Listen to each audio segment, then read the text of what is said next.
Bikes everywhere, from e-scooters to motorized mopeds. The streets were buzzing with two-wheelers. It reminded me of Lagos mornings or Port Harcourt rush hour, just more orderly and electric.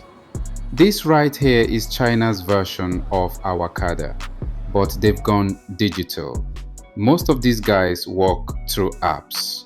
You just book and hop on. No bargaining, no drama. Everybody get a bike here. It's not like everybody, but most people wear this bike. It helps a lot. And it helps you to save more. Yeah. All these bikes are rechargeable. See the battery, come and see. Yeah. Really? And this stays about 100 kilometers. 100 kilometers. That's about how many hours? 100 kilometers per hour. Let me Yeah. say, it can last. If you just put this battery, it can last you. So mostly this area is for Nigerian people. All right. Not only Nigerians, Yeah. for Africa. African market. people. Yeah. And most Nigerians, especially Igbo men, Uh-huh. have a lot of wives. They have all married to Chinese. Is They it? have their own shop.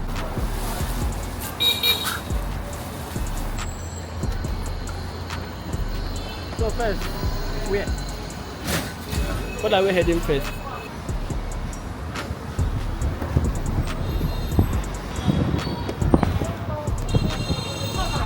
You have to be careful. You Yeah. drive your own and drive their own because Chinese people they drive carelessly Yeah. and they don't care as long as you are a foreigner.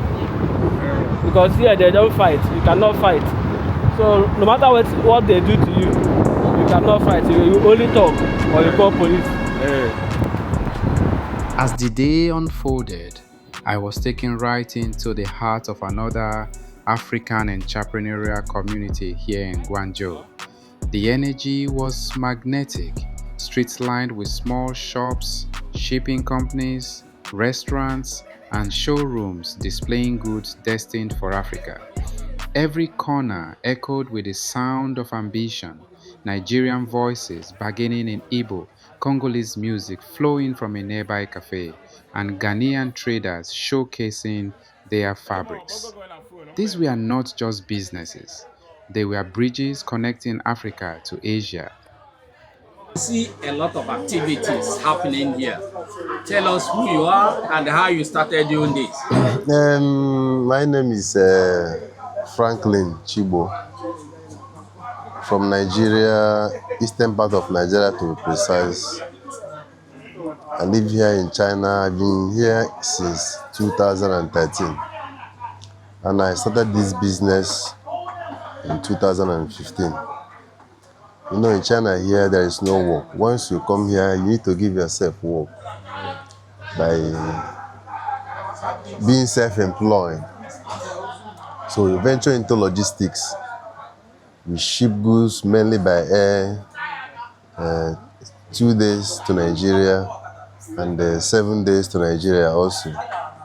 We ship to Lagos and all parts of the country. We have office in Plenco Plaza off Airport Junction, Ajao Estate. That's our head office in Lagos. But from there we can deliver to different parts of the country. We also ship to other African countries like Ghana or Togo precisely. Procurement of goods and services for customers. We can also help our customers to send money to their supplier here.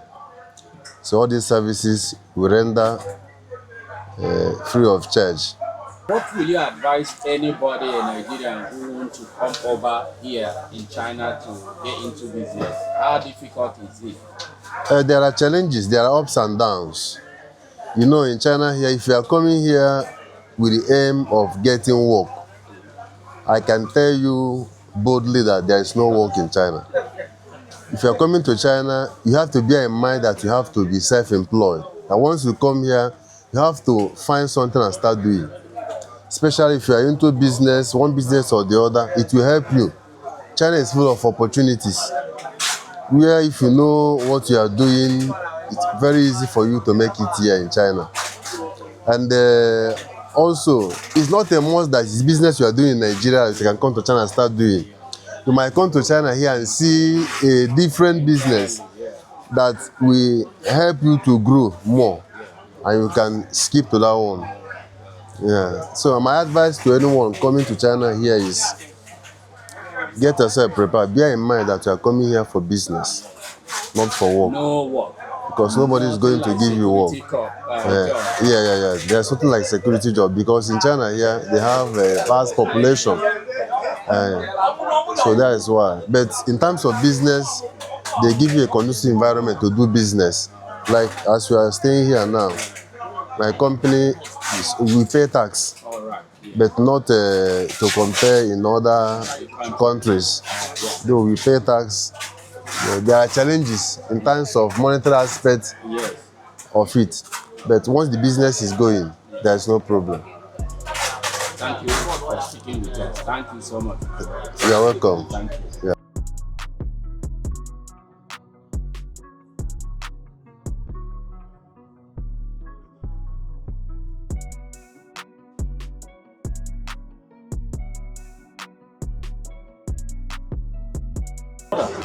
One mother. Are you the one now managing this place? Yes, I'm the one. Tell us how you started with this massive, huge place, flavor stock shoes. Yes. Is it only shoes you are dealing with here in Guangzhou? No, not only shoe, my brother. I also do exchange. Yeah, I'm flavor stock shoes and flavor exchange in China. How did you start?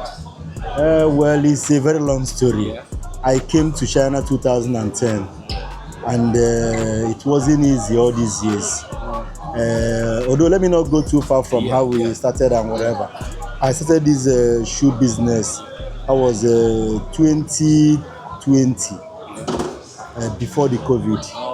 Yeah, that was when I started doing this shoes business, and since then, by God's grace, it's moving very well. What will you advise anybody who wants to get into this business here in China? My advice is very easy and simple. If anyone want to go into business, just make sure you know what the people want and get what they want. That's just it. In terms of normalization, somebody wanting to live here, will you advise somebody? Yeah, I would advise someone to live in China because China is the most easiest place to live in the world. Yes, because it's a business area. Yes, definitely. Yes, my brother. In Nigeria and Africa as a whole, we have a lot of people who tend to engage in bad and illegal things. What will you advise them if they are coming here in China? My advice to them is that they should desist from it because China is a communist country. It's not that corrupt like here. Anything you commit is on you. So as we are here, anyone that is stubborn or whatever character just have to drop it over there and come over to China. There where it's coming from. Because China have no room for hiding. You can't hide anywhere. Yes. Thank you, my brother. Thanks for speaking with us. You're welcome, my brother. You're welcome. You're welcome. Sorry. As my journey in Guangzhou comes to an end, I could not help but reflect on the experiences of my Black community here. I have seen the benefits, the opportunities to trade, to build businesses, to connect Africa with Asia in powerful ways. Entrepreneurs creating jobs, sending wealth back home, and building bridges across continents. But alongside the benefits, there are disadvantages. Many still struggle with legal barriers, cultural differences, and the daily challenge of being African in a society that often misunderstands them. Some fight to belong, and others wrestle with the reality of isolation and exploitation. This contrast left me thoughtful. Guangzhou has become both a land of opportunity and a place of trial for our people. Yet the resilience I witnessed is a testimony to the African spirit that refuses to be broken. As I prepare for my next discovery, exploring the lives of Africans in Seoul, South Korea, I carry with me the lessons learned here in China. My eyes are open, my spirit eager to continue this journey of uncovering how our people adapt, survive, and thrive in every corner of the world.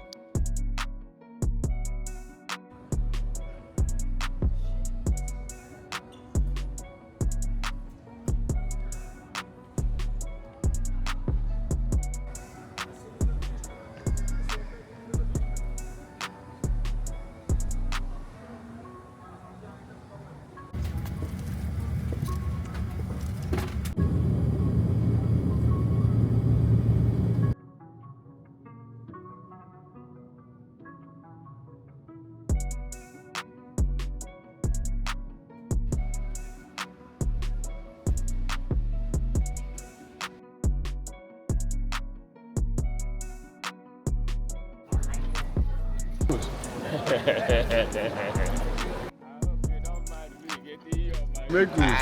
This is the king of Korea. Yeah. Oh boy. How you doing, lad? Thank God. My brother. I arrived in Seoul fresh from my journey in Guangzhou. At the airport, I was warmly received by my host, Emeka Makers, a Nigerian brother who has made South Korea his home for decades. Right there on the spot, before even stepping fully into the bustling city, we began to chat. Our conversation immediately turned to the realities of being black in Korea, the constant motion, the hustle, the search for belonging, and the challenges of navigating life as part of the African diaspora in Asia. Emeka's experiences carried the weight of years, and in his voice, I could sense both resilience and wisdom. For me, it was the perfect way to begin my South Korean discovery, through the eyes of someone who has walked this path long before me. Our brothers here. Nobody. It's not about to marry woman. Yeah. You marry woman in a foreign country, you marry the one of etiquette. Yes, Not yes. to marry the one that's going to bring you more Down, years, yes. bring you down. Some people marry old age. What Yeah. old age is going to do to you? Nothing. How could you come to the advanced country, you pick somebody of 80 years, put the smartest one, the one that's going to make you to learn more, Yeah, the yeah. one that's going to not even fear to their country. Not you are going to marry the one that, their country can suppress her and she will suppress you. No, bro. At least I like. That is the way. I like It's a your. very nice country. Yes, Very yes, good. yes. But when people talk about races, they are internal.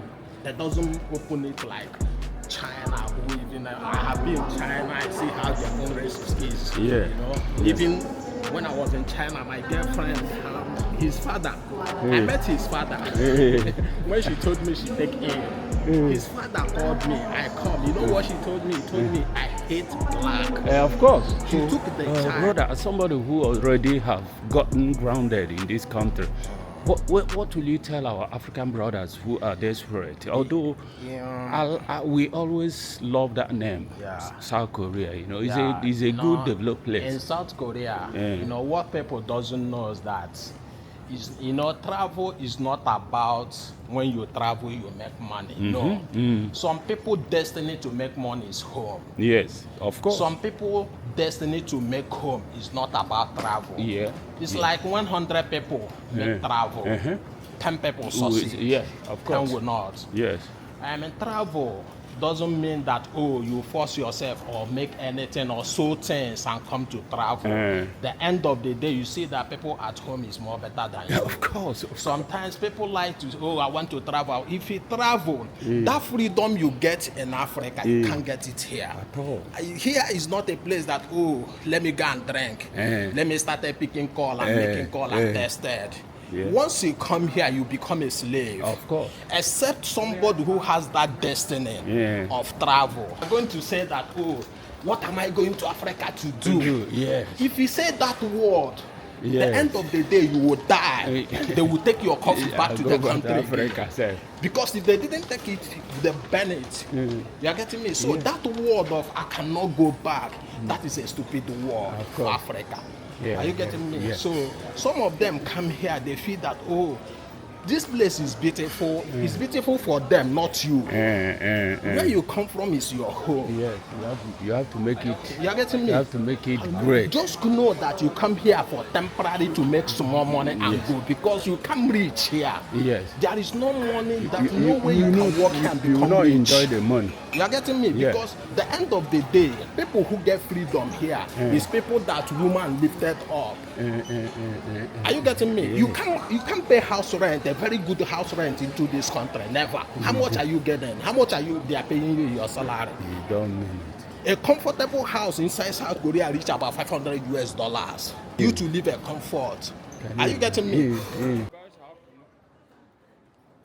After listening to the welcome words and wise advice from Emeka, I stepped out into the Seoul evening with a heart already full. Waiting for me was another host, an old schoolmate I had not seen in more than 30 years. The moment our eyes met, time folded back, the years melted away, and it felt as though we were back in our school days, laughing, joking, and sharing dreams of the future. He received me with an excitement so genuine that the crowd around us seemed to disappear. Reuniting after 3 decades in a foreign land added a special layer to my journey. It wasn't just a meeting of old friends, it was a reminder that no matter how far we travel, the bonds of brotherhood and history are never broken. Back in our school days in Nigeria, Innocent was the most fashionable guy on campus, always sharp, always smooth, setting the pace for the rest of us. He carried himself with a confidence that made him stand out, and to many of us, he was the trendsetter of our time. Now, meeting him again after more than 30 years, that same spirit was still alive. The excitement in his eyes and the warmth of his embrace reminded me that time can pass, but true character never fades.